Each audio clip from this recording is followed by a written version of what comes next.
Joe, welcome. Super glad to have you and kind of get a different aspect of volleyball within the technical side. You've been doing volleyball for so long, so many different roles. Introduce yourself. Tell me what you're about, what you're doing, where you're headed, what the game is like on your side. Anything you got. For sure. Thanks, Chris. My name is Joe Skinner. I'm the director of analytics at Texas A&M University. I've been doing this really for a long time now. I started as an undergrad manager, practice player, kind of all the things back in 2007 at Oregon. I was on their staff until through the 2013 season. So went to the national championship in 2012, and then I became an assistant coach at Fresno State in California for the 14 and 15 season. And then from there, I went to USA Volleyball and was the first assistant for the men's sitting national team. And I did that for 9 seasons and then moved to College Station, Texas. And, we'll be entering my third season this fall. And then, last year we did something pretty special by winning a national championship. I was talking about you in the office that, hey, I have an opportunity to talk to you and kind of display that to our members. I'm just going to point out your past summer or your last year, you're a winner. You're a Uh, freaking winner, right? Texas yeah, A&M national championship, which is huge. And then also what some people might not know is you had the opportunity to go and be on the coaching squad of the U17 team that just won gold this past summer with Marie Zidek as their head coach. We just had her on earlier this year. How was that? How was that experience from national title, right? You work your whole season really hounding like the little things, right? Like a national championship program, hounding the little things, trying to get that perfection as close to possible. And you guys were perfect that last match, like utter perfection. And then translating that to the youth side, right? To U17 girls that are probably maybe not as used to the things that you do for volleyball on the court. right. Thanks for all that. So one, also on the side note, I've coached club, so I've got a lot of extended work with junior age, which has been amazing. But it was really cool because I had an opportunity with this group to use some software through Volley Station that they've never seen before, and so I got to explain it to them, and then even for the World Championship group that'll be going there in August. And it just, they were just in awe. The fact that they could just like click on a button and see all their skills, right? Or all their attacks or whatever it is.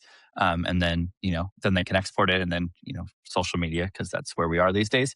But it was awesome that I was able to do that. And then even for the coaching staff, like how quickly I was able to get, because sometimes we were using 3 or 4 courts of meetings with players.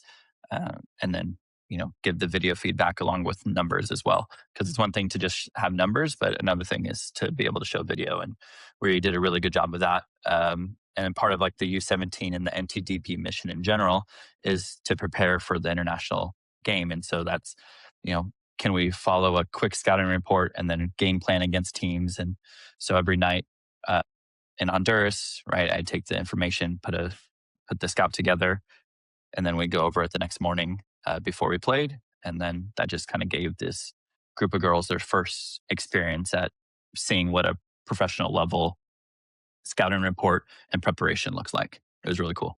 And how was that feedback for those U17 girls, right? Again, they're probably, we try to, on the club, like you've coached club, I've coached club, and you try to game plan, especially at these qualifier tournaments, as much as you can. Hey, team, go sit at this court because our team is playing that we're playing next, right? To get into the gold bracket or to advance the championship day. Um, but it's completely different scale to what you are doing at the national scale. How was that feedback with those girls?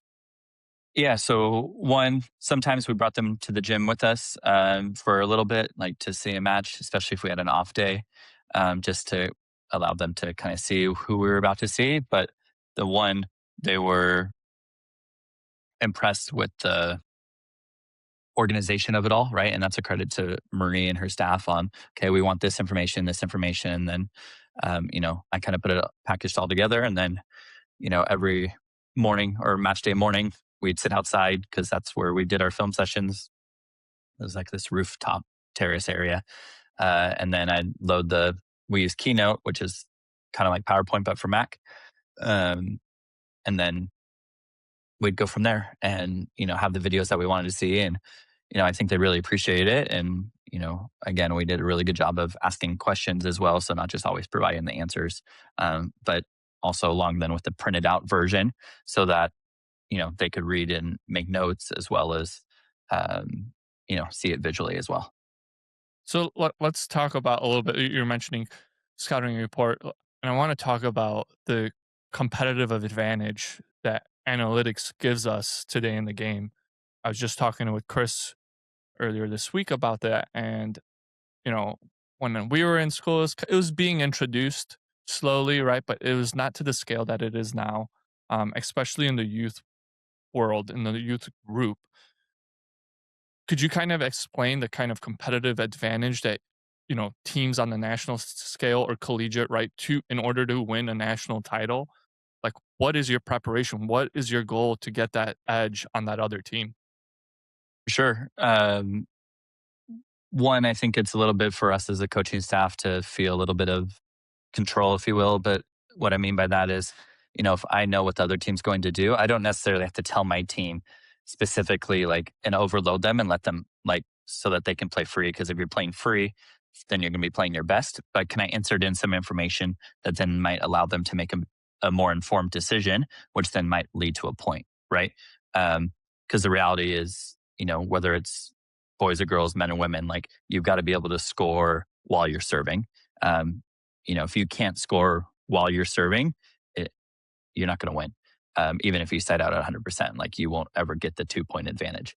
And so you have to be able to win a couple rallies, if not several rallies, while you're serving. And so, if I know that every time so and so passes, they never set her, as an example, right? Well, I just made my defense's life a lot easier. So maybe I'm going to serve the outside hitter, the front row outside hitter, and now they only have two options, right? Or maybe a two and a out of system back row. And then if the pass isn't good, like, then the middle's not available. So, like, again, just trying to find some of those games within a game, some opportunities that then allow our defense to get the advantage, because I would argue that the offense has the advantage if you're in a perfect pass situation all the time. And so can we find ways to get them out of that system as much as we can? You hinted at a few different statistics or percentages. What's one of the few things that you've noticed in the game that is really important? Is it like you kind of mentioned, you gotta serve and earn Yep. points off that service line, right? To Right. be a high caliber team. What's another thing that is it side out percentage? Is it, first ball side Sure. out? Is it Yep. past a certain rally like we need to execute because that's a momentum play and statistically, this kind of is the result off of that. Right. Um, I'll give three, if you will. Well, one, um, ser- service errors don't matter. I know that is contradictory to what a lot of people think. Yes, if you miss 25 serves, you're not going to be in a great position to win. I understand that. But, like, the reality is, like, if you're missing, I don't know, less than eight, which is a lot, you're probably still going to be in an opportunity, like, have an opportunity to win. So you should really be serving aggressive from the service line. Again, to give your defense an opportunity to try to get that stop. But the next piece of that is kills is what dictates winning. And so, can you find a way to get as many kills as possible? And the reason for that is, like, again, we played at 25. You're not going to have, you know, as you get older, you're not going to have 25 aces, somewhere between 2 to 4 blocks per set, maybe one ace. So there's your 3 to 5 points per set. And then you got to figure out how to get the rest. And that's where kills comes into play. Yes, the other team's going to give you some points, but good teams give you around 7 points. So again, if we have that, what did I say, 3 to 5 plus 7, like, you're looking that's 10 Mhm. to 12 points, like, that are given to you. And then you have to find your other 15 or so. And that's going to be from kills, right? Like, that's just, again, math and how you score points. And so I think teams have to do a really good job of trying to figure out how to score points. And again, that's however you want to layer that within your coaching. But uh, what I would say is like find ways to score at the net. Uh, I don't remember what the other one was going to be at this point, but is what it is. That's where we are. I love that point. I think, do you feel like there has been a change? You've been in volleyball for so long where the philosophy of that has changed over the last 10 years. Because I remember being in high school myself and playing club, and we were, I had a privilege of also uh, being in the gym with Shane Davis, who's Loyola head coach, and kind of being in that environment. Uh, but you didn't really hear a lot of like, you have to earn, is kind of what you're saying. You have to earn your points, and if you want to win. Where when I was in high school, I don't know if you agree with me, it was more like we just got to keep this ball alive, Correct. It was which is also part of the game. right. Yeah, I think it's a little bit more, and you like, do you want to take a safer approach, right? A more passive approach, or do you want to actually go, you know, find, go out and take it? Because I agree. Like I've been told multiple times, like, oh, when I was playing, like, don't miss your serve, blah blah blah. Like you can't make errors, whatever that is. And it's like, one, errors are part of the game. Like I mean, even if you go back to us, like we missed serves in the national championship, like we missed attacks in the national, like even the best of the best are going to make those things. It's more of like, again, how you respond. And so if you really like go back and watch through that match and other matches, like we're earning a whole lot of our points, and then whatever free points we get, and we take, right, like you take and run. But the reality is like the best teams, or the teams that are going to be standing more consistently at the end, are the teams that score more points than the other team. And when I say score, earning the points, not like scoring on the scoreboard.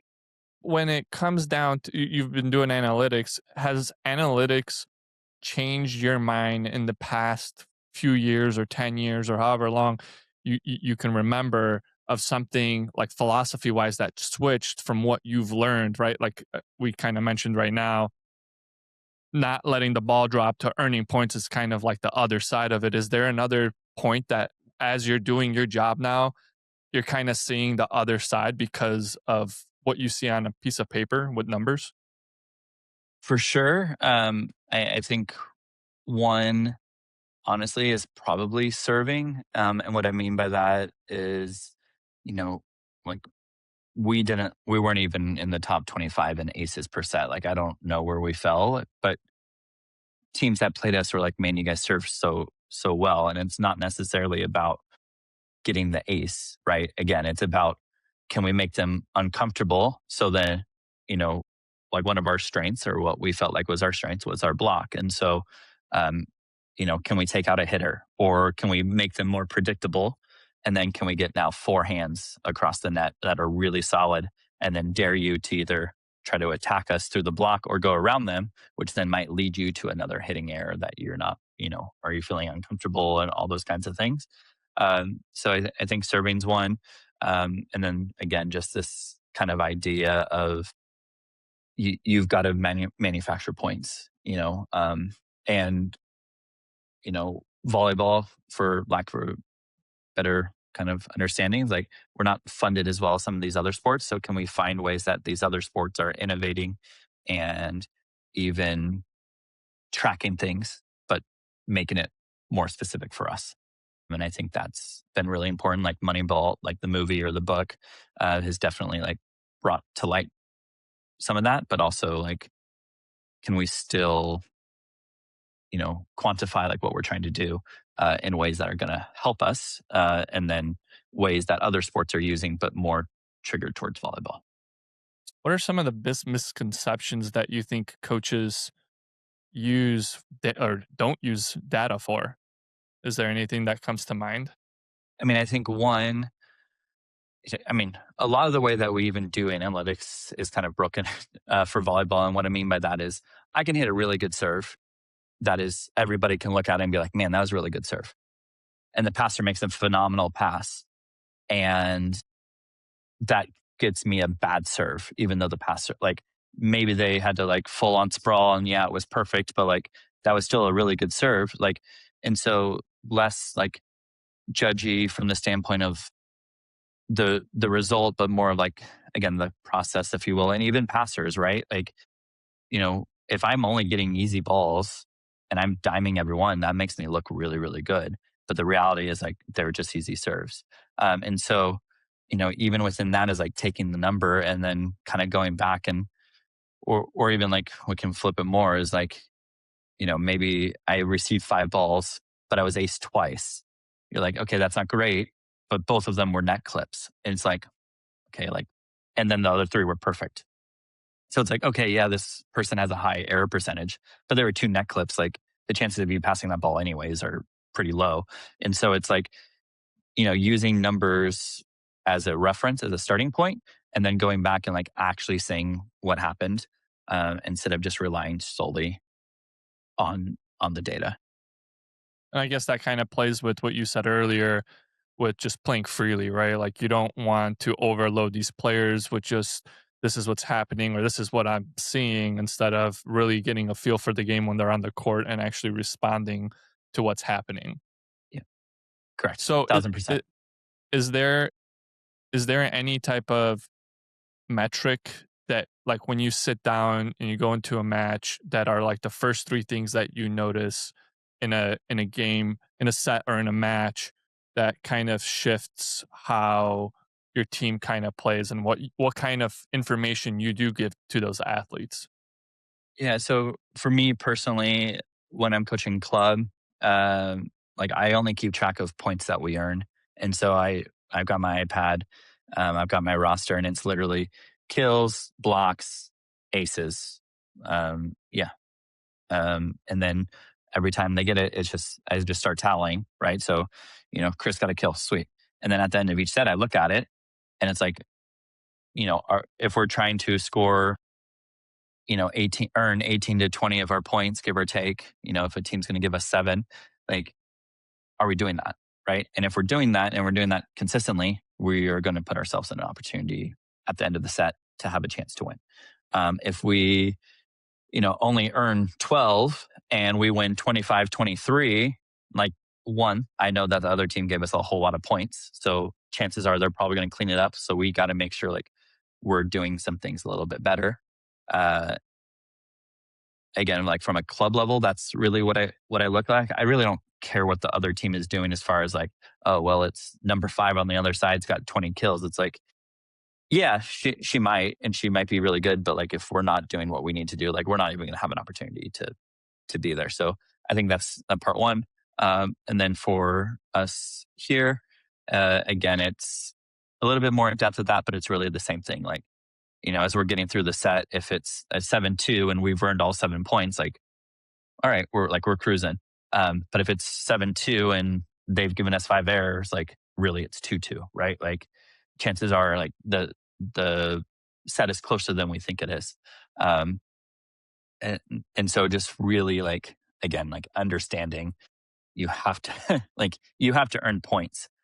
It's great to stop the other team, and that is part of it. Is like you have to earn points, and you have to find a way to slow the other team down so they don't earn as many. But if you only focus on slowing the other team down, like at the end of the day, you're the chances of you being having the opportunity to win that set are it goes down significantly. What are what are some I mean you the Texas A&M gym, you've been in multiple national gyms, you're part of the sitting, or part of the sitting team. What are some similarities that you see these top elite athletes have statistically? One, um, again, the most valuable players, the most efficient, like they're scoring points. Like I know I keep sounding like a broken record, but even with sitting, like if they are outside hitters, like if they weren't, maybe they hit 400, but if they were only 400 on 6 swings, like cool, like you're not actually impacting the game that much. But if you're hitting 400 on now 20 swings, right, like that makes a big difference. And so we look at it less on like a hitting efficiency number. Yes, you can't air out every ball, but like it's more of are you earning points for us? We'll take some errors, but as long as that number is significantly higher, like we're going, like again, you just gotta score points. That's really the name of our game. It sounds really simple when you say it that way, but I think a lot of people mistake like, oh, we can't let the other team score, and so we end up playing safe. We don't take big swings. We roll shot free ball. We serve easy. And again, if you're playing teams that are close to you skill wise or slightly better than you, like if you do that, they just end up winning. Like if we're going to talk about winning and losing. We're talking a lot about the other side too, right? And a little bit of ours. You do a lot of day to day during practice and, making sure what kind of reps the girls are taking and, how efficient they are during a specific set. It can be either a static drill or live 6-on-6.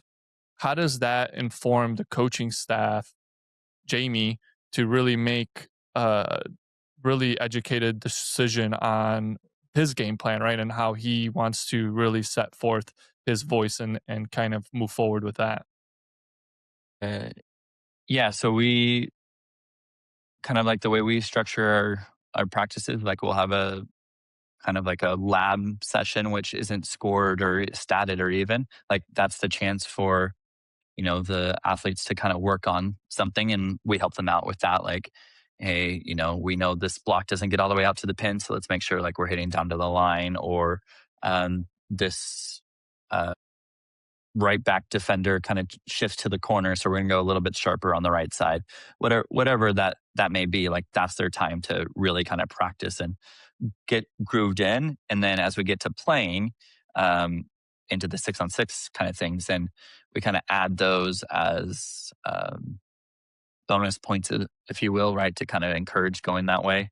But also, you know, we want it to be competitive at the same time. And so, like, there's your chance to find the way to win and stuff. And then when we're looking at numbers, a controlled serve and pass drill doesn't necessarily tell us a lot. Like we'll stat it so we can look at it from a video standpoint. But the way I do it is like I can pull those numbers out and we look more on like the live numbers, because the reality is like the live numbers are going to show more of predict live play, right? Hmm. Moving forward versus whether it's coach floats or a player working on a serve or whatnot. Like it might be a little bit easier from a serve and pass standpoint. So you've been in volleyball for a long time. What really drove you into the analytics side? You've been an assistant at Fresno and in Oregon and the sitting team, coaching youth club. What's the love there with what made you really dive in and kind of be able to do what I, I will say, like I mentioned this earlier before we started, like your job is very important in sports in general. Volleyball is just the same as where other sports are a little bit ahead of us analytically and instead, in that department. What really made you want to deep dive into this? So part of it was when I started at 18, 19, whatever old I was at Oregon, like the position I filled was a manager, but it was like their video and their stat stuff. And even back then, like I learned how to code, if you will, on Dartfish video. And basically all that was doing was tagging like, oh, Chris, here's like Chris attacked this ball. And like, then it would kind of populate some video clips. And then it became data volley, like learning how to code on data volley 2, and then 2007, and then data volley 4, and now volley station. Like it just has kind of kept going. The one thing that I learned pretty quickly was the impact that my position can have. And what I mean by that is like if you have somebody who is organized and can help understand like what's happening from a statistics, numbers, analytics, whatever word you want to use, and then translate it into volleyball talk, like with the coaches, like then that can make a really big difference. If it's, oh, well, I did this and now it's up to the coaches to analyze, like, well, yes, a lot of them are more than qualified and able to do so. Like they just don't necessarily have the time to do so. And then also it's, whatever follow up questions have, like they definitely don't have the time, especially at high levels, to like really go and deep dive. And so it just kind of became this, well, as at Oregon, Jim was the head coach at the time. He'd ask me like, oh, what does this mean? What about this? Like, he just asked follow up questions. And so then it became this, well, this is why. And then, oh, how about we look at this from this way because uh, this is like you asked for this consistently, and like all of a sudden now we have a worksheet built, so I don't ever have to ask the question or answer the question again. And it just kind of transformed into that way. And then as a coach with Fresno and then USA, like I had to do more on my own. So then it was like, okay, well, I really like this kind of flow as me as a coach. And then as I came into this role with Jamie here at A&M, and the staff, as they asked questions, it was like, here, I already have this. Like, here you go. Or it was, hey, we aren't talking about this in my experience in the past. Like, what do we think about this?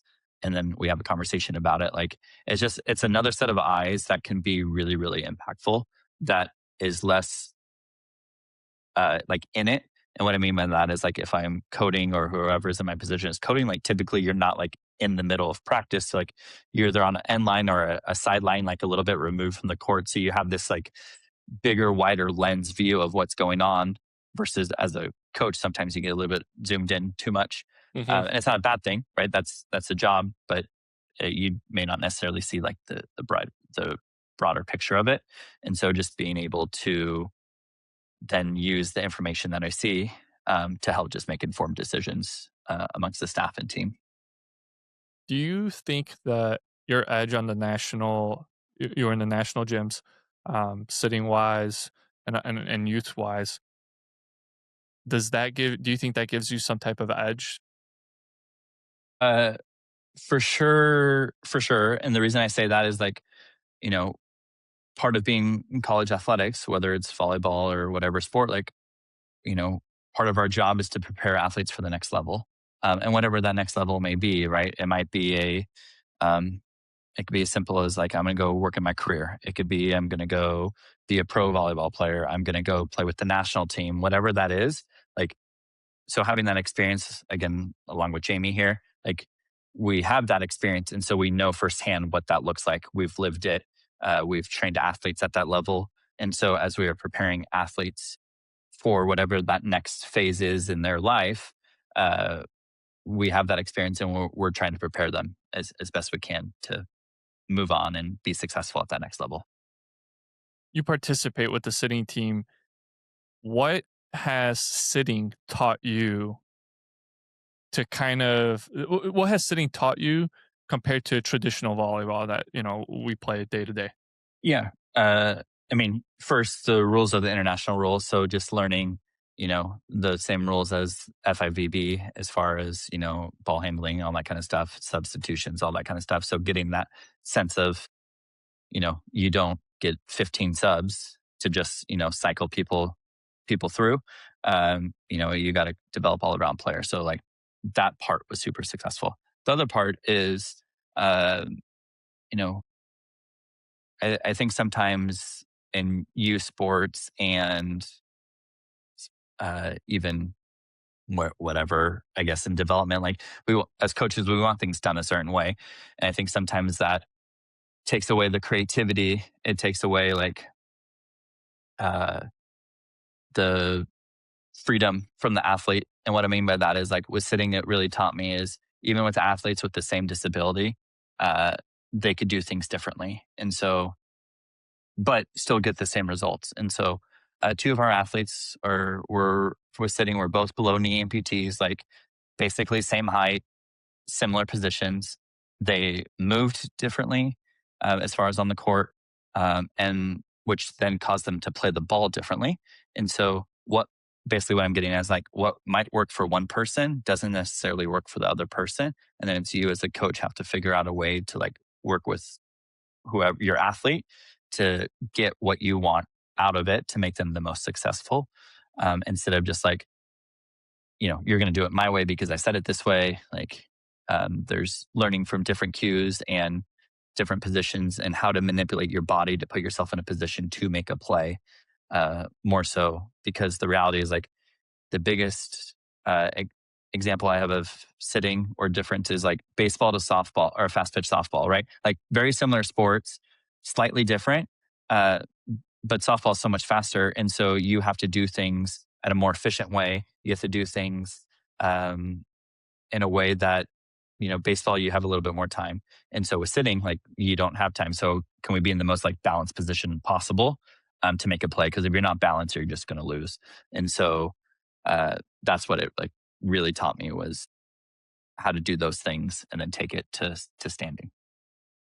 We have some really good sitting teams here in USA, right? Hmm. Our good friend Greg is the Yeah. head coach for the men's side.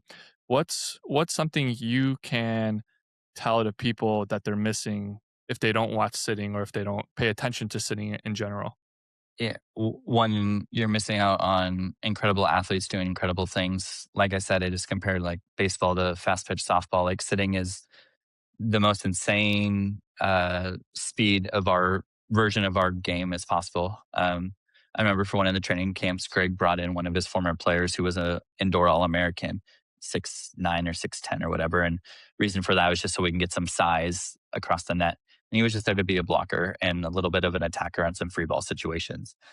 And he said afterwards, like, this is the most precise version of the game of any discipline known to mankind. And again, to take it another step further, in standing, your perfect pass zone, right, might be pretty large. Like, let's just say it's 10 feet. Well, sitting, the whole width of the court is 10 feet. And so you don't have that opportunity to miss by 10 feet. Like, it's a 2 foot by 2 foot box. And so, like, this idea of you have to be so precise consistently. And so, and then the reality is like the athletes don't move as well. So you have to have better shape on the ball to allow an athlete more time. You also have to ball handle extremely well. Everybody's a setter. I know in the States and the indoor rules, like that's coming that way. But like in sitting, we've been doing that for a decade. Um, and it had to come out clean, right? So that was the other piece. And then also just their play at the net. Because they don't jump, everything is up high. And so you do have more of the swipes, you have more of the jousts without the hang time. So you're not getting, some of the, not to hate on our men here, but some of that like water polo stuff where they're just like throwing it and catching it and throwing it crazy places, right? Like, and so you're seeing that play at the net. And, anyone who's like truly watched high level sitting for a long period of time, you can really appreciate the speed. Because again, like I'll use Zach Up, who's one of the players, like he's serving at 56 miles an hour from what is it, 5 meter, like basically 7 meters away. And you're supposed to pass this ball, right? Which is, you have to have insane reflexes to do so. And so just being able to see that speed is, I think it's really cool. And I recommend everybody check it out. Shout out to Zach. He's from Yeah. our region, from Great He is from Lakes. your region. Yeah. Yeah. So I need to get him out here and have a chat because I only hear good things about him from Greg and how good of a player he is for USA. What are some lessons that you've adopted, not even on the sitting, but just traveling internationally, that you use now or you want coaches to use now that you've noticed, whether it's a lesson or maybe something that another team is doing? Yeah. One, whatever can go wrong will go wrong. So, especially when traveling internationally. Again, I'll just go with the U17 group.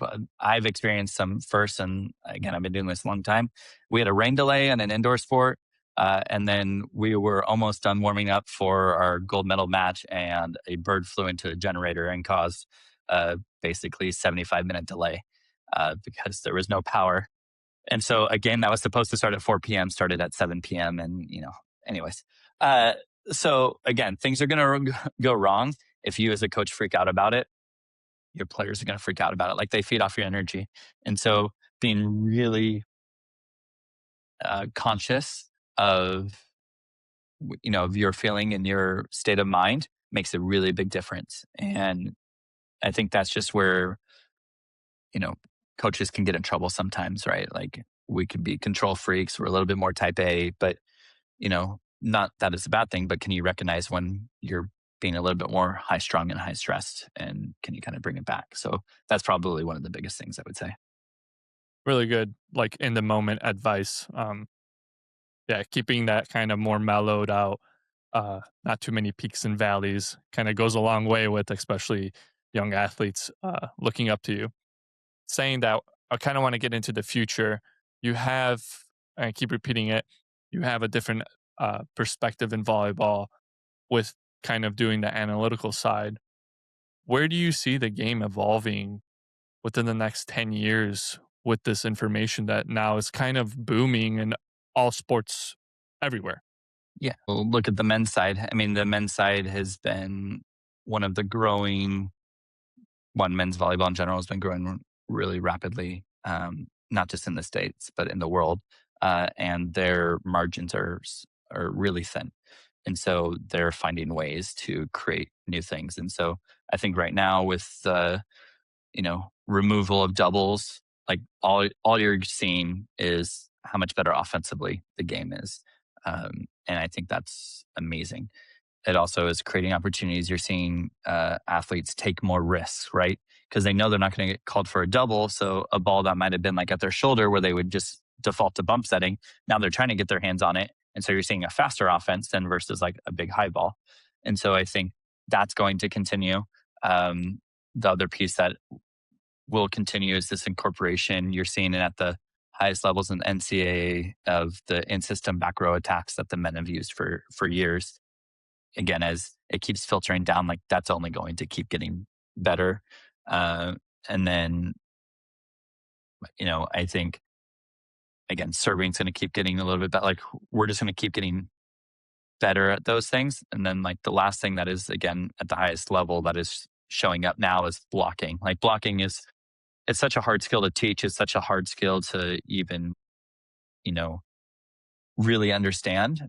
But as people keep understanding it more and then it keeps getting dripped down, like that's just only going to keep getting better and better. And then the realization of I don't have to be perfect. I just need to be good for long periods of time is going to really kind of make the game grow. And same thing with blocking. Like I I can't stuff block every ball. Like that's unrealistic. As a middle, I can't close every ball. That's unrealistic. But can I make the right move consistently over and over again and get some good touches and then get some stuff blocks when I can?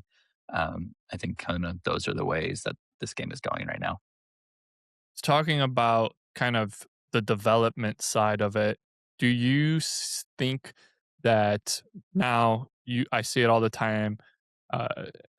We host the or the Windy City National Qualifier here, and we always see cameras. Each court has a camera now, right? Everyone's got an iPad. It's recording, and it's also breaking down attempts, digs, everything because of the AI features that the software now hold. A part of the future of volleyball, do you have an idea, or do you think that those type of things, if they aren't already, helping players develop at a faster rate than they would have ever before? I, I think if you're doing it correctly, 1,000%. I think with video, it's really easy.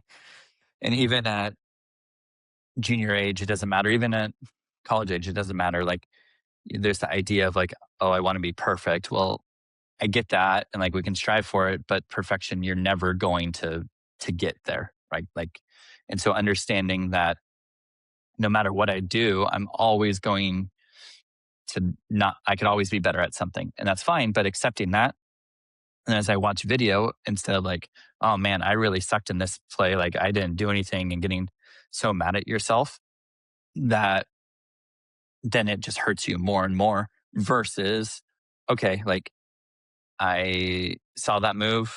I know I need to make this move instead. And then kind of focusing on that and then getting better at that one skill versus like trying to be perfect. And that's how development will happen. If I only am worried about, man, I messed up that one ball and I'm so mad at myself and I suck, I suck. Well, all you're doing is telling yourself you suck, which is only going to make you worse. And so and making sure you're using it correctly. And that's as much on the players as it is the coaches or the adults that are around them, like really understanding, like, hey, like the best of the best sometimes serve the ball into the net. Like that happens, right? Do we want it to happen all the time? No, but like sometimes it happens.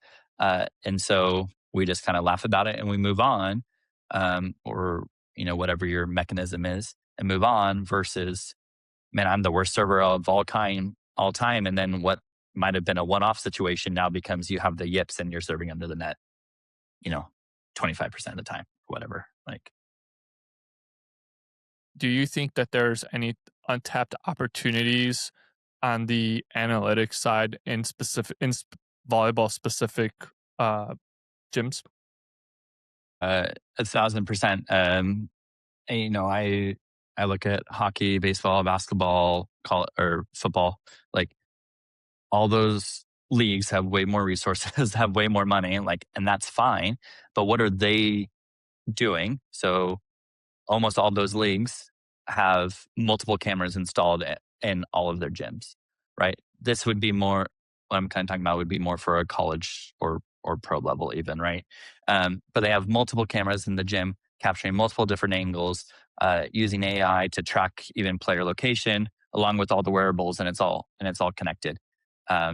That is coming, uh, when I'm not sure, but this idea that um, a single camera going to tell us the information that a statistician puts in, like, that's probably slowly working its way out. And we'll have this big kind of conglomerate sets of data that then we'll have to figure out how to use and the best way to use it and what correlates to winning, what doesn't, what correlates to development, what doesn't, all those kinds of types of things. What sport do you think on the professional level or even in the collegiate scene, maybe it's different, are like, this is sweet what they're doing analytically? Yeah, I really appreciate what hockey does, and the reason for that is they're similar to us. Like, yes, they're one of the big four of the sports. Don't get me wrong, but they've also had less resources than MLB, Absolutely. right? NBA, NHL, or sorry, NFL, and so they've had to do a little bit more on their own. And even within that, like, for whatever reason, NHL fans are crazy in the best way possible. And what I mean by that is, like, a lot of the analytics that teams use are actually like fan created, um, for free, because it's like, oh, I wanted to know this information. And so then they do it, and then they share it, which is amazing. And so I think they just do an outstanding job of it. And they don't have as much money as the other teams, like, or as other sports. And again, nothing wrong with that. It's more of like, they've just had to do more with less. And so I think the NHL, and hockey in general does a really good job with it. I want to shoot some quick questions and just kind of really see what's the first thing that pops up into your mind. What do you think is the most underrated volleyball stat that coaches look at? Most, you said Under underrated? Underrated. Ooh. Um, Honestly, I've kind of been on this, is assists. And I think a great setter, I they get the analogy of point guard quarterback. And they do. But if your setter is touching the ball every second contact, let's say even a 3-set match, like 100 times, 90-ish times, and, I see high where you're going level, with this. right? And high level teams are killing at 15 kills ish per set. Like, how efficient, or how many good balls are they putting up? And sometimes that's not the case. Like, maybe you're getting a boatload of swings, but you're not getting kills. And so, is some of that on the attacker? Is some of that on the setter? And it could be both. But I think where if the teams are operating highly efficiently, the number of setter contacts is lower with a high number of assists. That is like right now my mind's blown because that is so specific. And like once I saw you piece it, like once you were talking, I pieced it together what you were going to explain. And I was Yeah. like, I never in my life would have even thought of that. Now, other side, overrated. What's Yeah. the most overrated stat that you Uh, think coaches really look at? Hitting efficiency or service errors. So I'll just give an example on the service errors. I think it was in 2024. South Carolina played Florida, and they missed 30 serves in a five set match and won. Um, that's 6 misses a match or a set, and they won. Like, that's pretty amazing. But that was their MO. Like, we're just gonna go serve the crap out of the ball, and whatever happens happens. And sure enough, it ended up in a five set win. Hitting efficiency is, for what I said earlier, is like, yeah, you might be efficient, but is your total number of attempts high? Or is it total number of attempts low? Like if it's low and you're hitting for a high efficiency, okay, maybe we can get you a few more balls. But it doesn't quite tell the whole story. Who for you is the most influential mentor or mentors that you've had going to kind of get to where you're at? You like I said earlier, you are a winner. You are.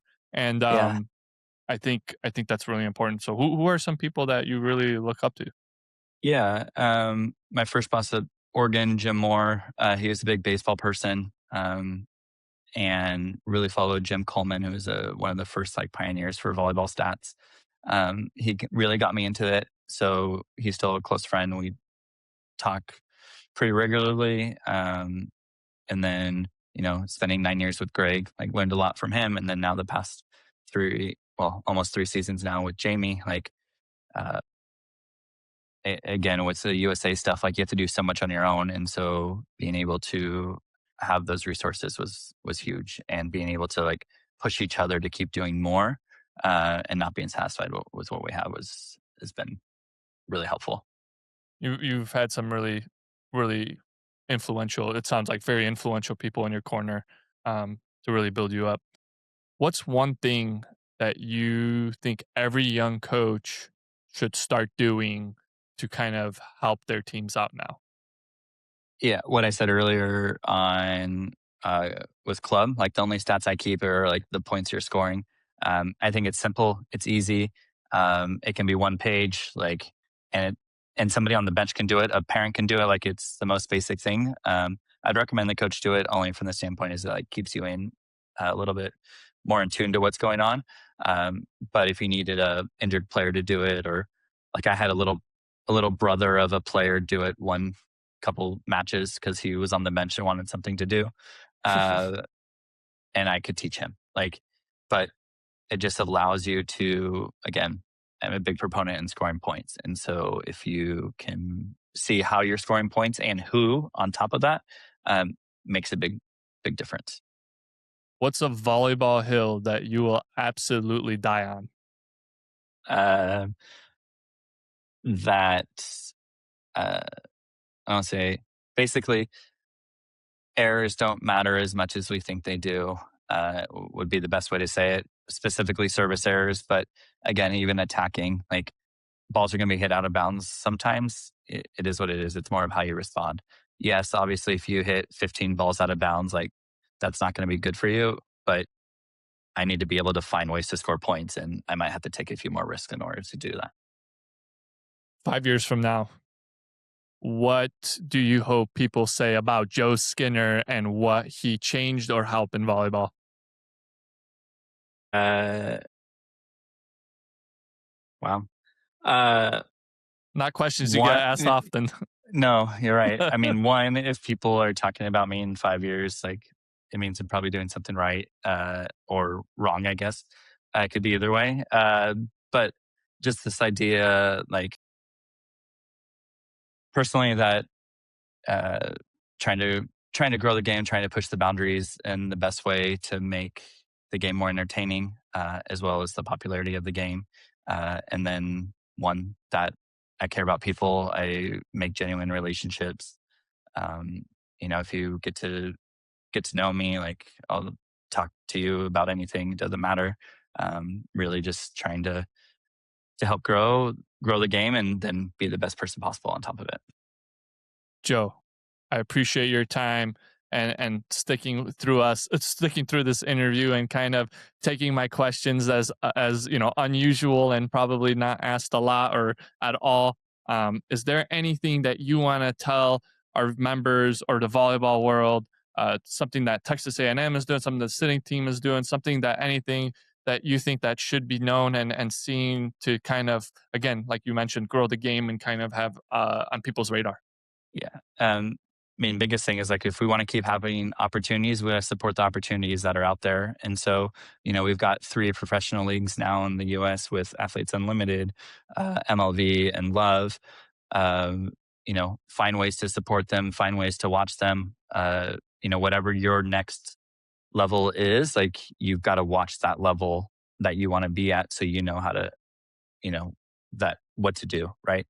And how to make yourself better for that. And then even national team, um, and whatnot. Like VNL is going on right now. Like whether it's men or women, find ways to watch, um, because it only supports our players, our athletes, our team, but also the sport in general, right?